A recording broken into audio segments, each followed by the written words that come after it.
I'm really thrilled for our next panel, which is on empowering regenerative practices through the protection of our farmland. We have a wonderful group of experts, so I'm going to introduce them all, and they'll all come up on stage, and you can clap as you see fit, but you should clap for all of them. Klaas Martens, a farmer and co-owner of Lakeview Organic Grain, and Klaas and Mary-Howell Martens Farm. Round of applause for Klaas. Josh Morgenthau, the owner and operator at Fishkill Farms. Round of applause. Mary Claire Whelan, a farm manager at Massaro Community Farm. Round of applause. And Dr. Beth Sauerhaft, Vice President of Programs at American Farmland Trust. Round of applause for her. I'm so thrilled to be sharing the stage with all of these folks. And I want to take a moment while they're getting settled and getting arranged to thank some of our in-kind partners, including Arrow Farms, Appeal, Aturea, Beans' How, Bonterra Wine, Bowery Farming, Brooklyn Brewery, Certified Origins, Flora Food Group, Farmer's Fridge, and Gotham Greens. Round of applause, everyone. I make you clap a lot because it keeps the energy up, right? And I can't see all of you, so it reminds me like there's a lot of people here. So, Beth, I'm hoping I can start with you. We've been talking about this. I want to start by talking about the incentives that are needed for regenerative farming practices. Can you talk about what the research is showing? What are you seeing? Sure, thanks, Danny. So American Farmland Trust has carried out research looking at the impacts of the Farm and Ranch Land Protection Program, which started in the mid-90s. And that was a federal matching program where funds were provided to state and local governments and tribes and land trusts to help them work with landowners to protect their farms, put conservation easements on them. And so what we've seen is that, of course, there's the benefit of these programs that they are keeping land in agriculture. So when you protect land, of course, it stays in agricultural land so you can keep farming it for the duration. In addition, we're seeing that it's helping other farmers access land because it impacts the cost of the land. Mm-hmm. And we're also seeing that it really has encouraged a lot of adoption of conservation practices, some of what John was talking about a little bit earlier. So we have seen that in surveys that we've done of these farmers who own FRPP protected lands, 62% of them have a conservation plan on that farm. Mm-hmm. 93% of them have at least one conservation practice. 86% have at least two conservation practices, and then 78% have at least three conservation practices. And this is higher than the normal average of across all farmers.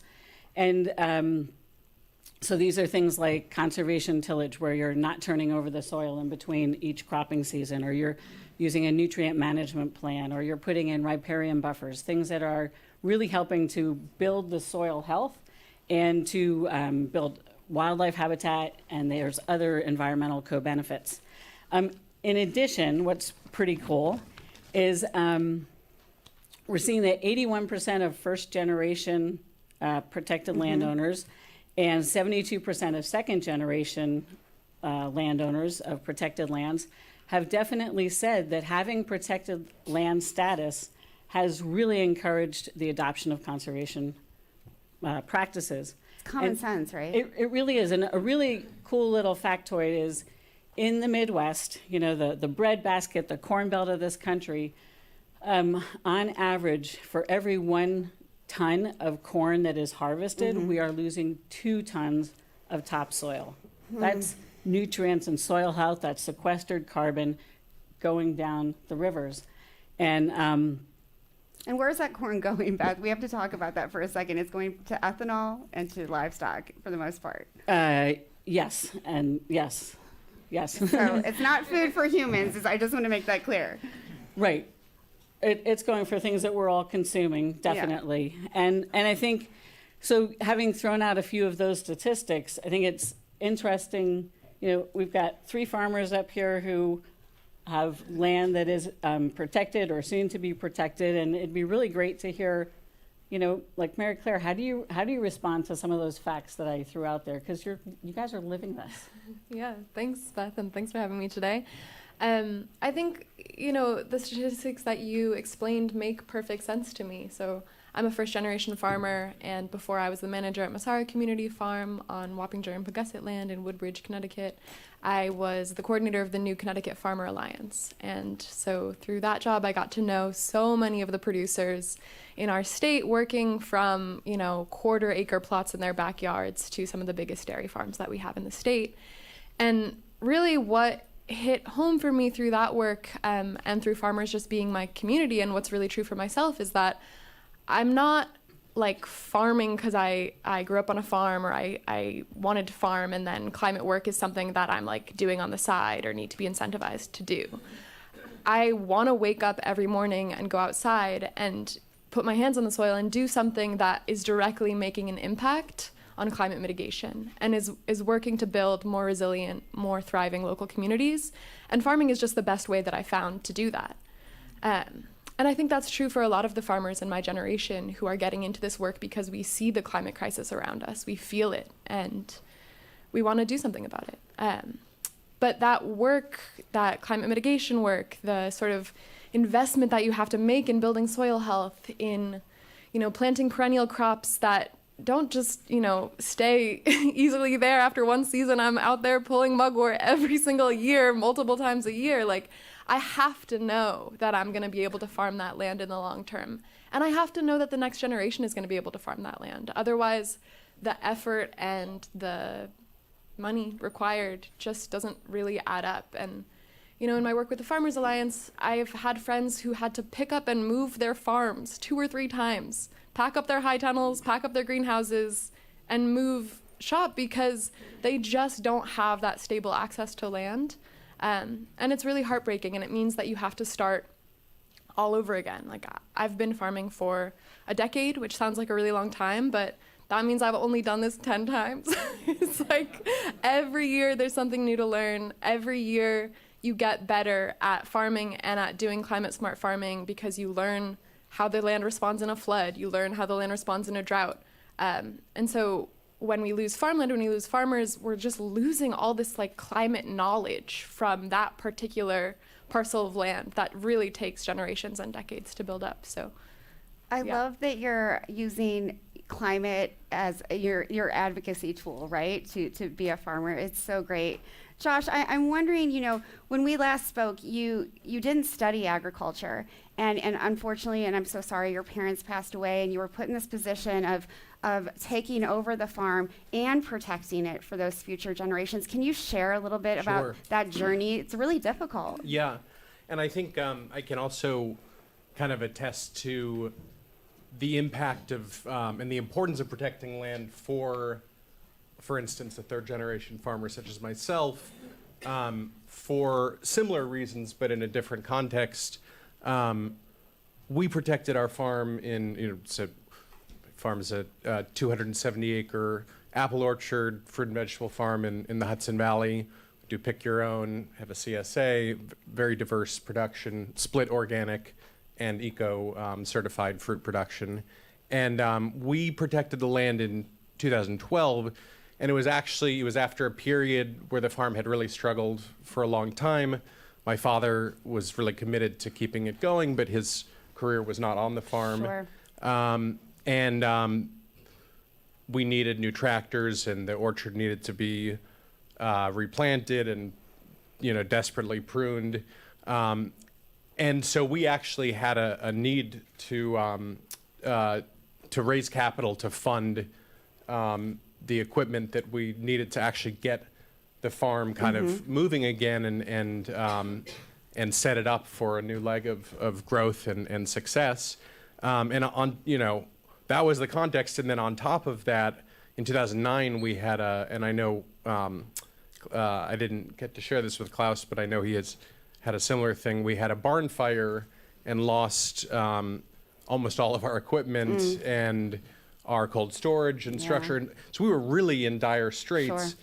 And, you know, the importance for me of protecting the land was that the farm was originally over 1,000 acres when my grandfather started it. And I had seen my aunt's piece go fallow, and I'd seen my uncle's piece get sold for development, and land that I had grown up exploring on and really had Right. felt attachment to had, turned into housing development. And so that was the context. And then we also needed money to actually keep the farm going. Yeah. And the state, the Purchase of Development Rights program was, a solution that enabled us to invest for the future. And to second Mary Claire's point about the just the how much investment regenerative farming takes. Right. In our orchard, for instance, we, instead of using herbicide strips, as a matter of course, we do a lot of mulching. We actually have tree companies that chip the wood, tree branches from the local town roads, and they dump wood chips on our farm, and we spread those under the trees. That to get that program started, we needed a row mulcher. It's a lot of labor to spread the wood chips, way cheaper to just spray herbicide. And you don't see the payoff immediately, Right. but over time, in the last 4 years, 2 of the last 4 summers, we've had extreme droughts, 2 years ago and 3 years ago. And we had blocks that, we were really struggling to irrigate the farm. And because Yeah. of the wood chip mulching and the organic matter that we'd built up in the soil over many years, our trees, there was no stress. And we were actually amazed Yeah, exactly. that there were other orchards were panicking because they didn't have enough water, and our trees were happy. Stability, investment, being able to have that long-term vision and have folks help you. When a barn burns down, things like that. It's a community effort. Klaas, I want to turn to you because I think one of the reasons that farmland is often, goes into development is because farmers don't have a succession plan. They don't have a plan in place. And I'm hoping you can talk about, as someone who's been doing this a long time, what that succession plan looks like and why it's important to you to have that sort of built into your farming plan. I'm probably somewhat unusual in that my son wants to take over the farm. We're actually at a point where there's a generational transfer taking place, and especially in the Hudson Valley. The original families that farmed that land when I was growing up are not farming it anymore. But there is a whole new group of farmers who want to become farmers, and it's such a hurdle to have to come up with millions of dollars of investment. So on our farm, like I said, my son is taking over, but I'm very proud of something else. We've taken on some young farmers and helped launch them. And we hope within the next 2 months we will be closing with a young couple that don't have any farm background, have no assets. He walked out of a Walgreens one day and said, "This is not my career." I love it. I love it. And Zach and Hannah are really great dairy farmers. And they are going to be able to do this because we've created a system where they cooperate with other farmers, where they don't have to have this enormous investment and where they can specialize in what they're good at. But if we don't put young people on the land and help them gain that knowledge, all farming is local. There's such a connection between a farmer and their land. I need to quote one of our neighbors. We are fortunate to live in an old order Mennonite community, which are very similar to Amish. And what he said was, "I can afford to lose the soil that's going down my streams, but my grandchildren can't." And that's a really different way. That's a very different way of looking at land and looking at a farm, because he's looking at it as a legacy that our future generations are going to farm. If we just look at it as an investment that we're trying to get as much money as we can out of, that's why we see 2 tons of soil being lost for every ton of corn, because this is a business proposition and investment. It's a very different thing than this is the home for our future generations. All 3 of you have mentioned future generations, and I feel like you You as farmers have such a responsibility. You're stewards of the land, you're business people, you're innovators and entrepreneurs. How do you handle these multiple responsibilities and burdens while also protecting your farmland? Mary Claire? Well, it's exhausting. I mean, for me, it's the relationships, and that's what I focus on first and foremost. There's the relationship that I have with the land. There's how much the land and the plants and the animals teach me every single year. It's incredible. This year we have these herons that have taken up residence on our farm, and they're so beautiful, and I just feel like I'm learning about water and ecosystems from them. And then there's the people who work on the farm as well. And I think that when we talk about stability and we talk about investing in and supporting the next generation of farmers, we really also have to be talking about farm workers. Because if you're a young person interested in farming, what's the best way to learn? You go and work on a farm. But if you're working on a farm, you probably don't have healthcare, you don't have retirement savings, you're probably getting paid really poorly. None of us qualify for overtime. There's just no world where you can be working for that pay on a farm and also saving up the money that you need to start your own business.